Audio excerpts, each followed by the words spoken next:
Salutations everybody, it is Matty here today, sitting down to talk about Xbox Game Pass. Bad news for the service? Well, to some, yes. To me, hot take, no, not at all. Today, we dive into the nature of third-party day one Game Pass deals with the game that started it all, Outriders, and we're getting to the nature of its sales and if Game Pass harmed its performance. Now, I don't want to hear that this video is made out of Xbox Game Pass fanboyism. Your boy's the only one who had the balls to challenge the third-party deals and the quality of them. Made a whole video on it. It did pretty well, but hey, this ain't because like Phil's my dad or something, all right? So let's get that squared away immediately. With that, I want to talk about, well, quite honestly, how I think this game wouldn't have even been relevant if it weren't for Game Pass. Because while I thought Outriders was an absolute blast in a lot of ways, it came out with some bad server problems.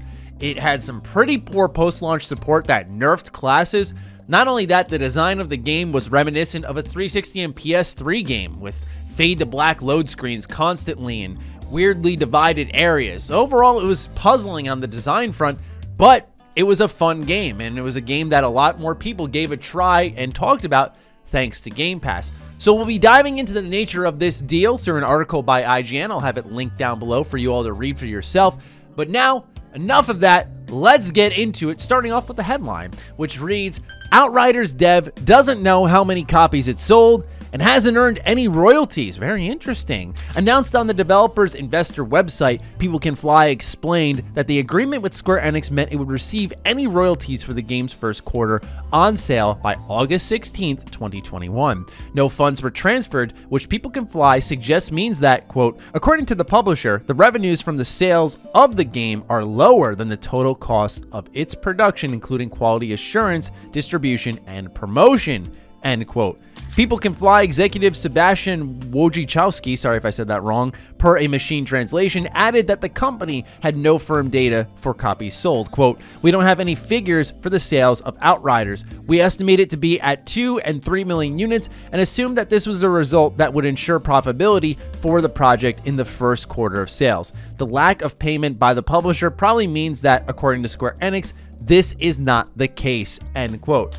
Wojciechowski also suggests that the lack of profitability could be caused by the publisher, including distribution partnerships. The game was launched into Xbox Game Pass, for example, or that Square Enix spent more money than expected on releasing the game. This is an interesting response to the potential performance of the game. Now, mind you, I've never quite seen an investor's statement relying on speculation and not really direct communication with Square Enix.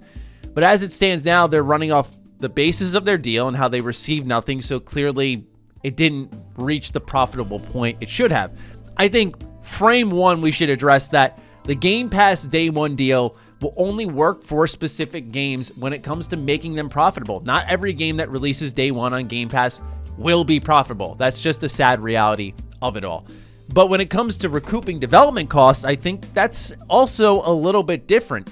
If you can, like we've heard with some indie games, make up your investment on your game with that Game Pass deal, and then from there, it's just raw profit per sales, you're probably in a better position. But this is also a tale of what happens when a bigger game goes out day one on Game Pass. However, here's the thing. My take is that Outriders wasn't looking too hot. The demo came out, people were sort of neutral on it. No one was really crazy about it. What really brought it into the public mind and brought excitement was Game Pass. Getting Outriders day one shook up everybody because it was the first we had really seen of a third-party big game launch coming out day one and saying, hey, no changes to the price point. You just get to download the game when it comes out.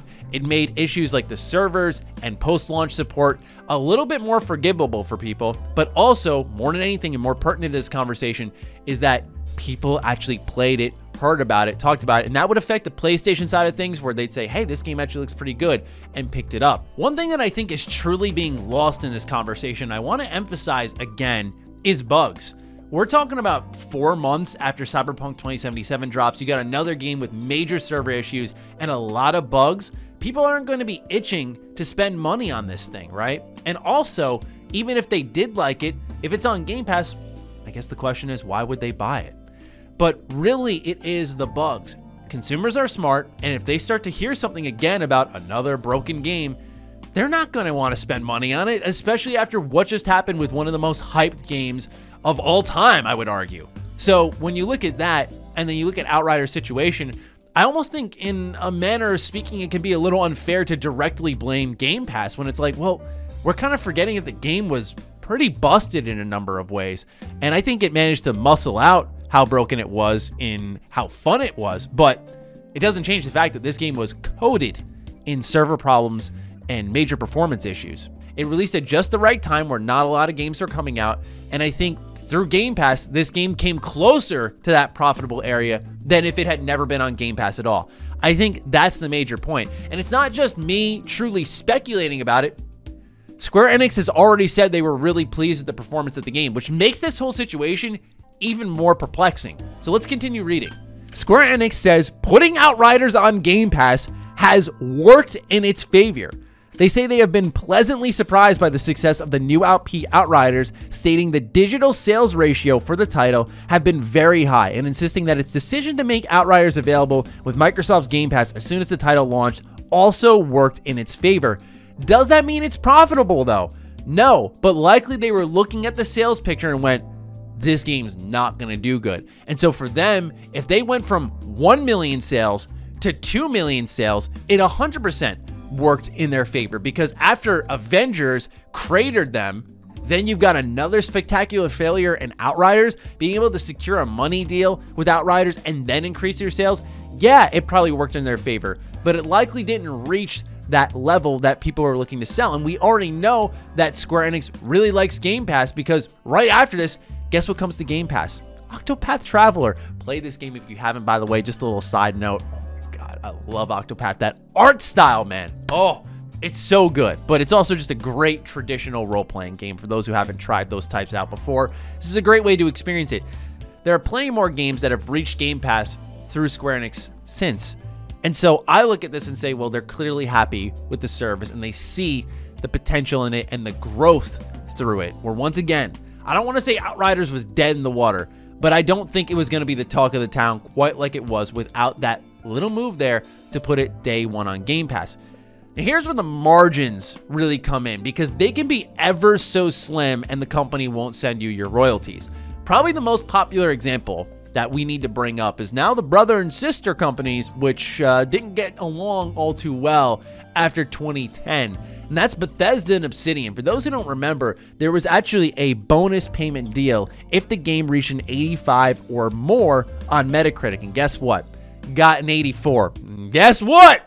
Bethesda did not pay them a penny. They weren't like, all right, it's one point. Here you go, right? And maybe because there was a contractual arrangement there that they were probably like, you know what? We can't really do this even if we wanted to. Obsidian's been pretty clear they were never bugged by it. But the point I brought this up for is maybe they needed, I don't know, 3.3 million copies sold to reach that profitable area and to earn royalties. And so maybe they sold 3 million. So the game isn't a failure. And it clearly was enhanced by Game Pass based off what Square Enix said, based off what they've seen with the digital sales. But it clearly was successful based off what Square Enix said, seemingly what they have stated about the digital sales. But that doesn't necessarily mean that it was a mega failure. It's possible that it was very close to profitable, but just didn't reach it. And that's a shame, honestly. But Square Enix was able to help them as the publisher get this game across the finish line. And it's been a rough go for Square Enix when it comes to getting profitable games, but who knows what their investment is. These are numbers we'll never see. I kind of wish the games industry wasn't so cagey on stuff like that. I'd love to really sink my teeth into this and find out the true data behind it all. But I found this an interesting conversation nonetheless. So to me, I can only speculate a little bit, but based off Square Enix actions, I think it supports that speculation, is that Game Pass helped this game. It was probably dead in the water to some extent, not completely, but it wasn't going to light up the sales charts. I think some of its reviews getting like 70s, it's not really in that area of like, I gotta go out and get this. But knowing it's on Game Pass and there wasn't much coming out, you could say, well, $15, yeah, I could go get this. Or if you're already a subscriber, then boom, you already got it. So I just thought this was an interesting topic, because it's one of the first times we've really seen like, hey, what's going on with Game Pass here? This doesn't seem like good news. I think in a weird way, it shows just how strong it is. But those are just some of my thoughts on the topic. I'm looking forward to seeing yours, as always, in the comments down below. So please do fire away. Let me know what you're thinking. Other than that, follow me on Twitter, follow me on Instagram. Those links are in the description down below. And a big thank you to all the patrons, all the members who continue to support all of the content we're making here. Stay sexy, stay active. I love you all. Peace.